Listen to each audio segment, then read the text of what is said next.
A gente costuma pensar na previdência social só na hora de se aposentar, né? Mas ela tem um propósito talvez ainda mais fundamental. Ser aquela rede de segurança, sabe? Para aquele momento em que por uma doença grave ou um acidente simplesmente não dá mais para trabalhar. É uma proteção para um risco que ninguém, absolutamente ninguém, planeja correr. A grande questão é, será que essa rede de proteção continua a mesma? Será que ela ainda está lá firme para quem mais precisa? Essa pergunta ficou bem mais complicada de responder depois da Emenda Constitucional 103 de 2019, a famosa e para muitos polêmica Reforma da Previdência. Então, vamos mergulhar nisso. A reforma trouxe, mudanças gigantescas. E o primeiro passo para entender o cenário atual é colocar lado a lado como era antes e como ficou agora. E a mudança mais brutal, sem dúvida, foi no bolso. Tá aqui, no cálculo do benefício. Antes, era simples, direto ao ponto. Pegava-se a média dos salários e o benefício era de 100% desse valor. Ponto. Depois da reforma, a conversa mudou completamente.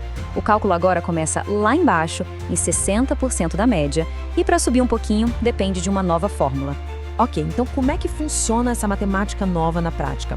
É fundamental a gente entender isso, porque afeta diretamente o valor que a pessoa vai receber no fim do mês.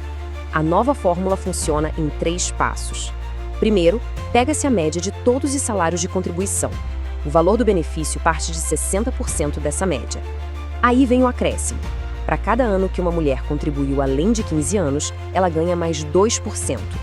Já para os homens, esses 2% extras só começam a contar para cada ano que passar dos 20 anos de contribuição. Agora vamos colocar números nisso para a gente sentir o impacto real.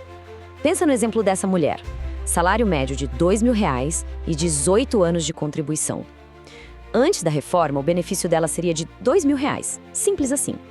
Com a regra nova, ela tem 3 anos a mais que os 15 exigidos, né? Então ela ganha mais 6%, o que leva o benefício para 66% da média. Resultado, R$1.320. É uma redução, gente, muito, muito significativa. E aí a gente chega numa situação que é, no mínimo, estranha. O benefício para uma incapacidade temporária, o que a gente conhecia como auxílio-doença, ele paga 91% da média salarial. Já o benefício para incapacidade permanente, que é por uma condição muito mais grave, definitiva, parte de 60%. Isso cria um paradoxo, uma coisa meio sem lógica. Um benefício para uma condição temporária pode acabar sendo bem maior que o de uma permanente. Mas atenção aqui, existe uma exceção importantíssima. Se a incapacidade for causada por um acidente de trabalho ou uma doença ligada à profissão, a regra antiga continua valendo. Nesses casos, o benefício ainda é de 100%. Essa é uma informação crucial que pode mudar tudo. Aliás, se o que a gente conversou até aqui já ajudou a clarear as coisas, que tal deixar um like? Ajuda muito o nosso trabalho a chegar para mais gente. Bom, já falamos das regras, dos cálculos. Agora, vamos mudar o foco. O que uma pessoa precisa de fato comprovar para o INSS? E aqui a gente entra no conceito que é talvez o mais importante de todos. Essa frase resume tudo. O pulo do gato é entender isso aqui. O diagnóstico médico, o nome da doença no laudo, é só o começo da história. O que o perito do INSS vai avaliar de verdade é o impacto funcional, ou seja, como essa condição, na prática, impede a pessoa de trabalhar e se sustentar.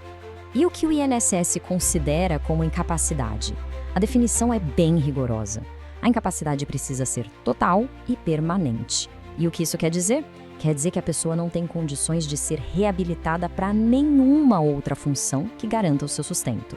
Não é só sobre não poder mais fazer o trabalho que fazia antes, é sobre não poder fazer qualquer trabalho.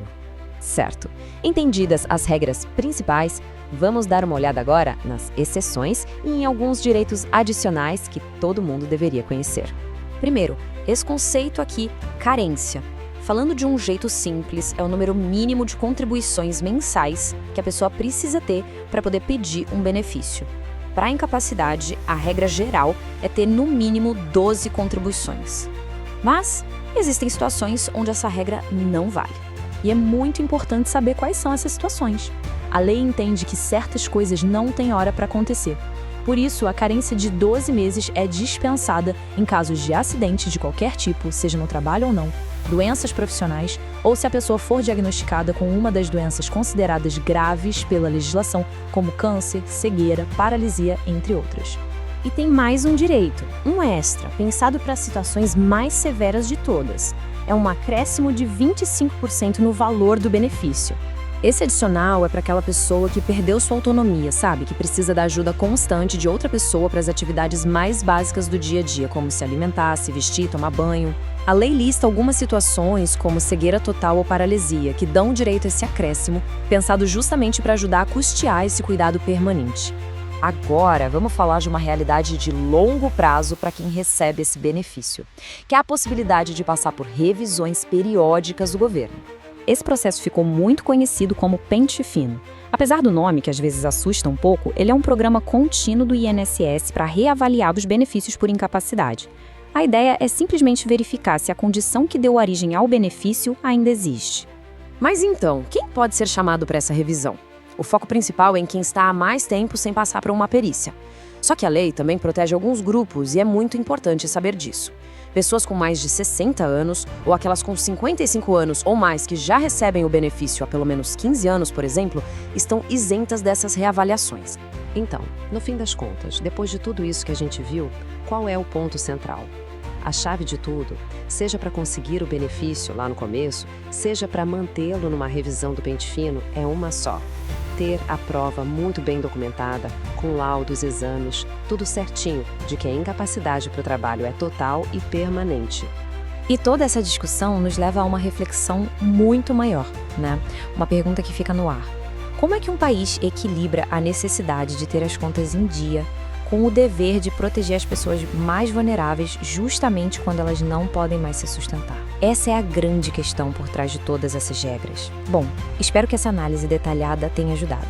Se você gostou e quer que essa informação chegue a mais gente, não se esqueça de curtir, se inscrever no canal e compartilhar.